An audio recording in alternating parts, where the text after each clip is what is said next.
আজি খন্তেক সময় আগত যিটো ঘটনা ঘটি গ'ল এই ঘটনাটো আজিৰ তাৰিখত আমাৰ এই বৃহত্তৰ ঢিং অঞ্চলত আজি কেইবাদিন ধৰি পেলাই হাতীয়ে হওক বাঘেই হওক বন গাহৰিয়ে হওক যথেষ্ট ধৰণৰ অশান্তিৰ সৃষ্টি কৰি আহিছে।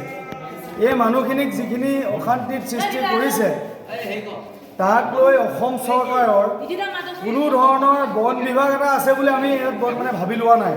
পোনপ্ৰথমে আজি ঢিং অঞ্চলৰ আমি ৰাইজ হৈ পেলাই এটা অনুৰোধ জনাইছোঁ, নগাঁও জিলাৰ বন বিষয়াকে আমি আদি কৰি অসম চৰকাৰৰ বন বিভাগক যদি পাৰে আমাৰ এই অঞ্চলত থকা বন গাহৰিয়ে হওক বা আমাৰ ইয়াত থকা যি জীৱ জন্তু আছে বন্য জীৱ জন্তুৱে আমাক যিটো অত্যাচাৰ চলাই আহিছে এই অত্যাচাৰ চলাই অহা এই বন গাহৰিকে আদি কৰি সকলোকে এটা বন বিভাগে মানে ব্যাগুম বিভাগ, এইটো এটা ব্যাগুম বিভাগ আছে আমাৰ অসম চৰকাৰৰ, এই অসম চৰকাৰৰ ব্যাগুম বিভাগে যদি পাৰে নাকি লগাওক। অন্যথা আপোনালোকে বন বিভাগক আমাৰ অনুৰোধ জনাইছোঁ, বাঘকে আদি কৰি সিংহকে আদি কৰি যিমান হিংস্ৰ জন্তু আছে আমাৰ ঢিঙৰ অঞ্চলৰ মানুহৰ ওচৰত গতাই দিওঁ, আমাক খাই পেলাওক, আমাক মাৰি পেলাওক, তাৰ বাহিৰে বেলেগ কথা একো নাই। লজ্জিত আটাইতকৈ মানে আমাৰ হিমন্ত বিশ্ব শৰ্মা চৰকাৰৰ আমাৰ আটাইতকৈ লজ্জিত আমি ঢিং অঞ্চলৰ মানুহে আমি লজ্জিত অনুভৱ কৰিছোঁ যে আজি তাৰিখত বন গাহৰি আহি পেলাই আজি মানুহ ফালি থৈ গুচি যাবলৈ আপোনাৰ 1%ও সংশয় নকৰে। আজি তাৰিখত বন বিভাগ ক'ত, অসম চৰকাৰ ক'ত?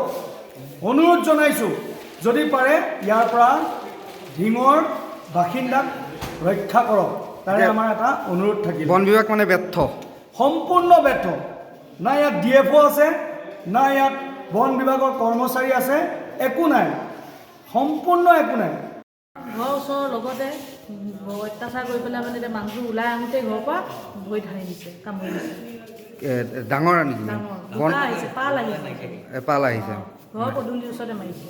হয়, তেখেতৰ নাম কি আছিল? মানস কুমাৰ শইকীয়া। হয়, এতিয়া হস্পিটেললৈ লৈ আহিছে। কেইটামান বজাত ঘটনা হৈছে? হৈছে 10-15 মিনিট আগত। মানে তেতিয়া ধৰক 9টামান বাজিছে। হয়। তেখেতে ক'ত আছিলে? ঘৰৰ পৰা ওলাই আহিছে পদূলিতে, ৰাস্তাতে মাৰিছে। ডাঙৰ আছিলে গাহৰিটো ন?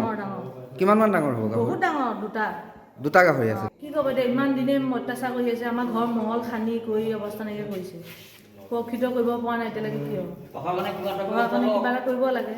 ফৰেষ্টৰ মানুহ এতিয়ালৈকে অহা নাই। আমাৰ মানুহবিলাক কেনেকৈ ওলাব যদি ৰাতি বিয়া ওলাবই নোৱাৰোঁ, কি হ'ব? যিকোনো খবৰৰ বাবে যোগাযোগ কৰক 7099017330 অথবা 7099017999